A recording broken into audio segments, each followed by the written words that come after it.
আচ্ছা, মানিডক্স কিন্তু স্ন্যাপশটটা আজকে কমপ্লিট করছে।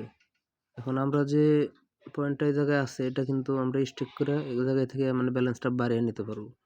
এই জায়গায় লেখা আছে snapshot make sure to claim before the deadline to join the টিজি, মানে লিস্টিংয়ে জয়েন হতে গেলে মানে এটা আর কি স্টিক করে মানে ডেডলাইনের আগে স্টকটা আর কি ছাড়াইতে হবে। এটা অটোমেটিক্যালি ছাড়িয়ে দেবো 22 তারিখে। এখন তোমরা এটা কি করবে, এটা ক্লেম করবো। মানিডক্সে ঢোকার পর এই যে এরকম আর কি ক্লেম অপশন আসবো, তোমরা এই ক্লেমে ক্লিক করবো। ক্লেমিং হবো, তারপরে এই জায়গায় আমার দিচ্ছে 1,30,498। এখন তোমরা যদি নিচের দিকে যাও এই জায়গায় ভিউ পুল লেখা আছে, যে ভিউ পুল।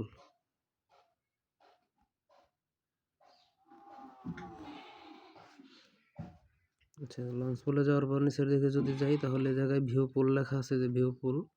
এই ভিউ পুলে ক্লিক করবা। ভিউ পুলে ক্লিক করার পর এই জায়গায় ম্যাক্স লেখা আছে, যে ম্যাক্স, এই ম্যাক্সে ক্লিক করবা। ম্যাক্সে ক্লিক করলে ব্যালেন্স এই জায়গায় বসবো। তারপর নিচের দিকে স্টেক লেখা আছে, এই স্টেকে ক্লিক করবা। ম্যাক্সে ক্লিক করার পর নিচের দিকে যে স্টেক লেখা আছে এই স্টেকে ক্লিক করবো। তারপরে উপরে যে কোনো এক জায়গায় ক্লিক করবা। ক্লিক করার পর এটা কিন্তু ইউর স্টেক 1,30,498 এমডক্স, এটা যে রেওয়ার্ড দিয়ে দিবে, মানে এই জায়গা থেকে যেটা ইন্টারেস্ট আসবে মানে এটা এই জায়গায় অ্যাড হবে।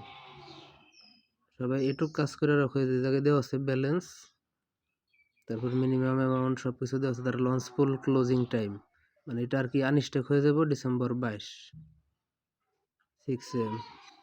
সবাই এটা স্টেক করে রাখো। এখন আর কিছু করার দরকার নেই, জাস্ট এই কাজটুক করে রাখো যেটুক দেখাইলাম।